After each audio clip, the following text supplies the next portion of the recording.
toujours dans l'auberge municipale de Rabel del Camino. Il fait 2 degrés dehors, mais en ressenti -3. Il n'a pas neigé, c'est déjà ça. Ici, je me trouve dans le réfectoire, on va dire, avec le coin cuisine. Il n'y a pas de chauffage. Mais c'est pas grave, je voulais pas rester en bas et emmerder mes copains. Tout le monde fait encore dodo. C'est toujours mon problème, hein. C'est pour ça que souvent je prends des logements tout seul, pour pas embêter les gens. Mais voilà, on a dormi, on a récupéré. Il nous reste une grosse montée ce matin, et après c'est que de la descente. On va atteindre la fameuse Cruz de Ferro, la Croix de Fer. Et après c'est tout en descente jusqu'à Santiago. Il doit me rester, à mon avis, 195 km à faire. Allez, dans une semaine, je serai dans le bus, et je pourrai rentrer en fraîcheur.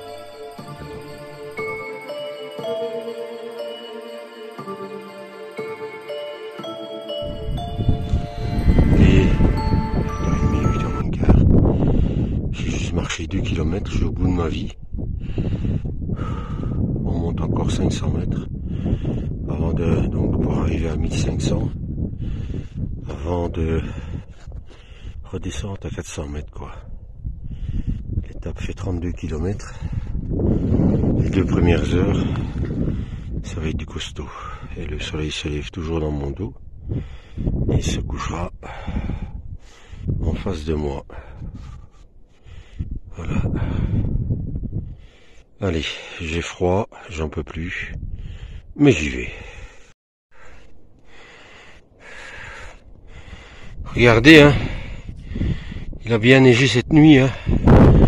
C'est pas s'il a pas gelé sur le matin, mais il y a bien eu de la neige pendant la nuit, hein.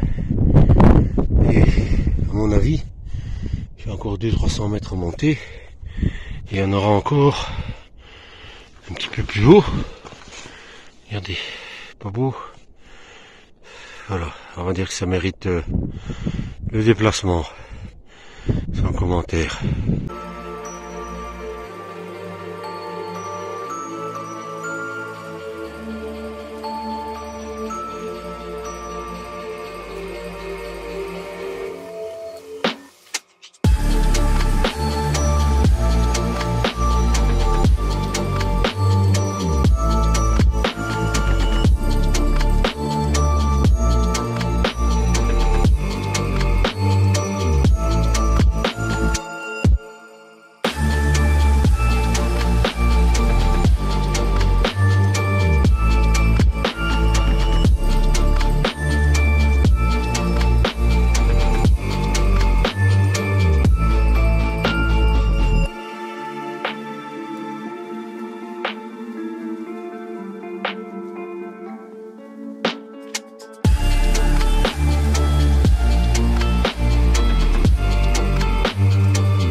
Tu vois, quand tu as ça devant toi, hein, avec du vent, avec le froid, il tombe un peu de neige, même si tu en as plein le dos, tu n'as qu'une seule solution, une seule, c'est d'avancer.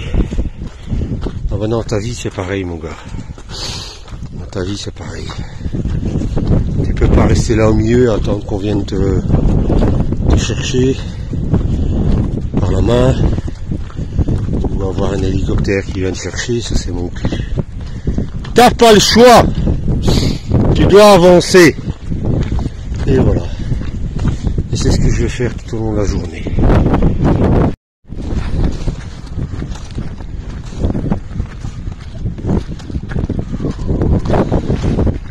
C'est pas la grosse couche hein, mais il y en a hein. Le problème c'est qu'on sait pas où on met ses pieds hein. Donc faut faire gaffe.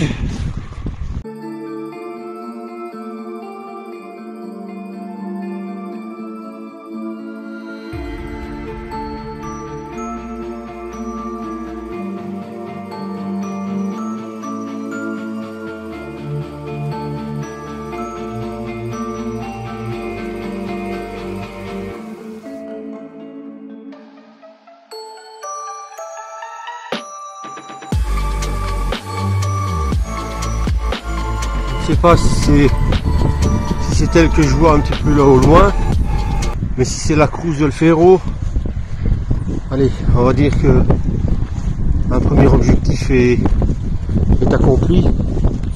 C'est le point le plus élevé du chemin de Compostelle, 1500 et quelques mètres, et après on redescend. Mais c'est un lieu symbolique, vous allez voir.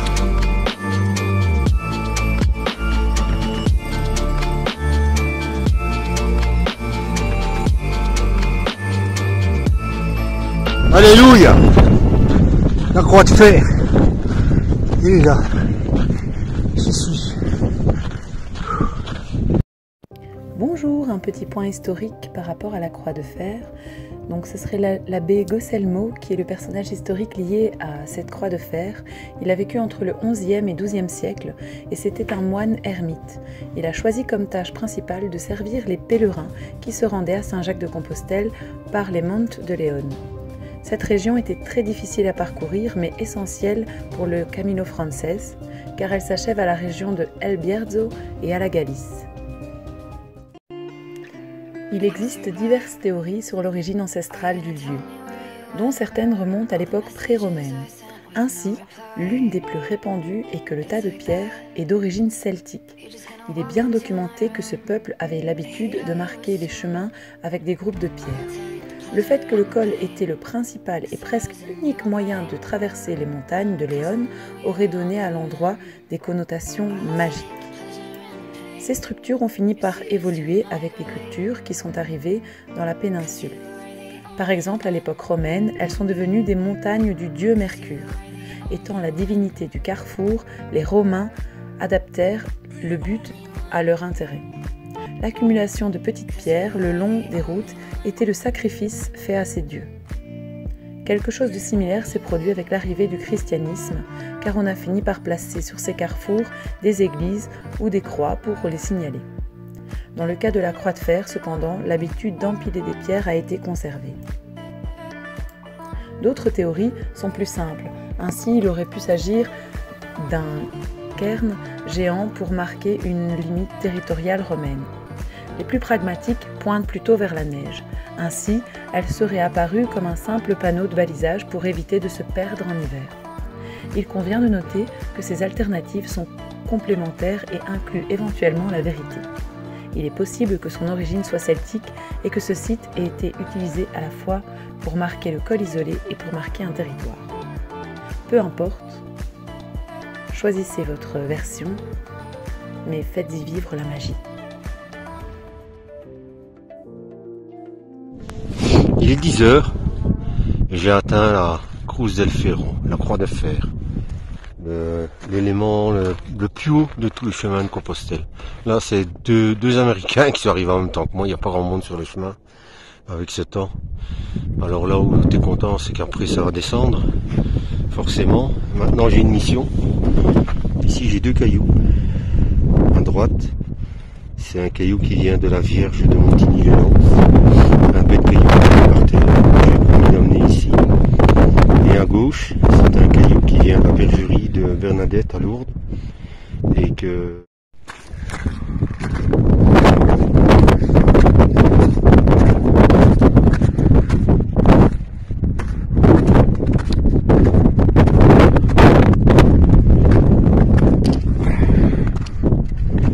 Voilà, la croix de fer. Et là-bas, voilà mes 2 cailloux. Et voilà, mission accomplie.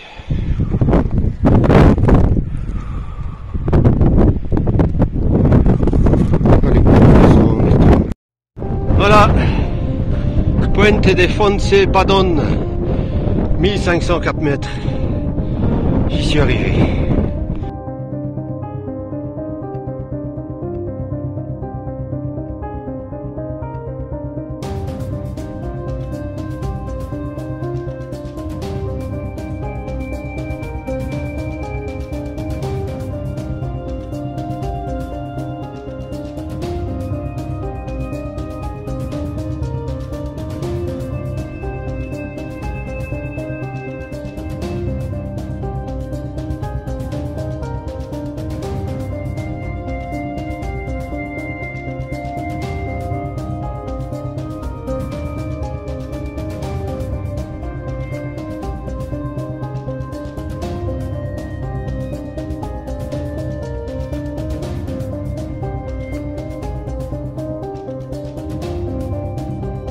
J'ai franchement, mais franchement du mal à saisir les bornes.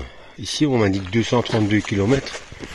Mon application m'indique 210 ou un truc du style.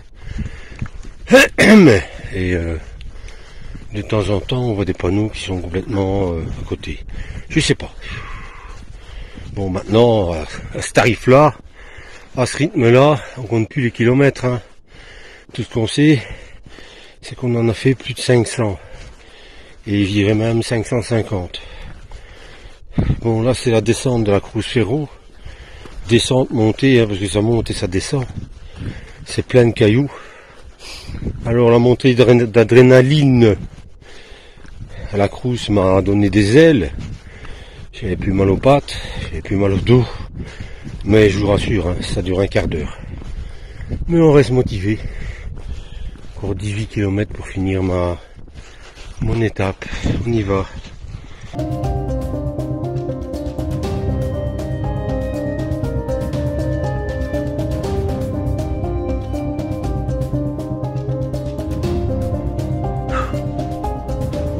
La descente est aussi dure que la montée, hein. En fait, c'est les montagnes russes, hein. Ça monte, ça descend, ça monte, ça descend. Et alors, joie au plaisir, ça n'est que caillasse. Avec la plante d'épi qui me fait souffrir, c'est juste génial, quoi. Et ça monte et ça descend. Mais où va se situer cette putain de descente définitive? Suite au prochain épisode.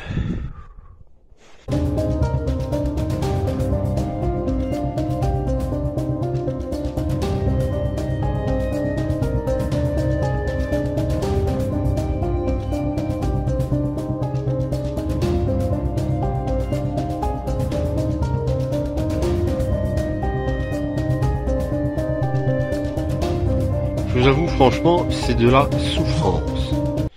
J'ai froid, mes mains sont gelées, j'ai mal aux pieds, mais voyez donc le panorama qui s'offre à nous. Allez, normalement il y a un petit village au bout du chemin là. Regardez, on avance, puis on voit le bout du chemin. Regardez le panorama. Je sais pas si c'est Ponferrada là-bas au bout. Mais enfin, c'est un truc de fou. Allez, s'il te plaît. Désolé, mais il y a du vent.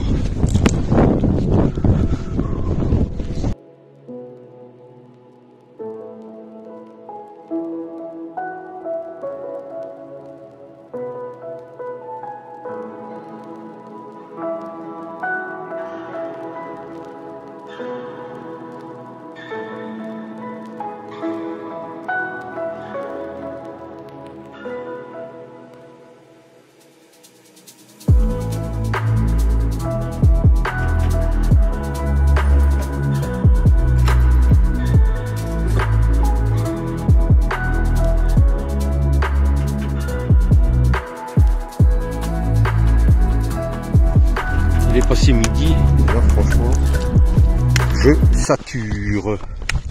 Ça fait 8 km que c'est comme ça. Pas un banc, pas une pierre pour s'asseoir. Mes pauvres petits pieds, ils en prennent plein les pieds, plein les bottes, plein tout ce que tu veux. Mais il faut être vigilant à chaque centimètre. 8-10 km. Qu'il n'y a pas un banc, qu'il n'y a pas un village, qu'il n'y a rien du tout. Et que c'est que de la caillasse. Mais que daille de la caillasse. J'ai déjà failli me tordre 2 fois le pied. Franchement, cette descente, elle est pas agréable. Oui, les décors sont somptueux, tout ce qu'on veut. Tu vois des images que tu verras jamais ailleurs dans ta vie. Mais bon, voilà. Limite, tu les as vus, une carte postale, t'es content. Bon, allez, je vous laisse parce que c'est vraiment casse-gueule. 13h30. Enfin un village. Le village de El Acebo. Putain. Mais s'il vous plaît. Mais que c'est dur aujourd'hui. On va essayer de se trouver un café.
14h45.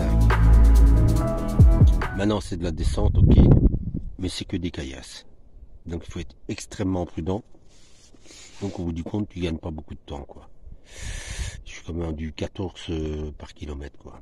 14 minutes. J'ai encore 9 km à faire. Donc je compte arriver vers 17h et je me suis pas arrêté pour manger. J'ai juste pris un café latte dans le bar. J'ai pas faim, j'ai encore des barres d'énergie, tout ce que tu veux là. J'ai mangé mes 2 bananes. Donc voilà, ça va le faire. Mais le temps est vachement gris. Donc j'ai quand même essayé de speeder. Parce que j'ai pas envie de ramasser la drache sur ma gueule. Et en arrivant à 5h, temps de prendre ma douche. Souvent les menus c'est 18 ou 19h. J'aimerais bien faire ma lessive. Et faire mes petites courses parce que demain c'est dimanche. Voilà, on se retrouve là-bas.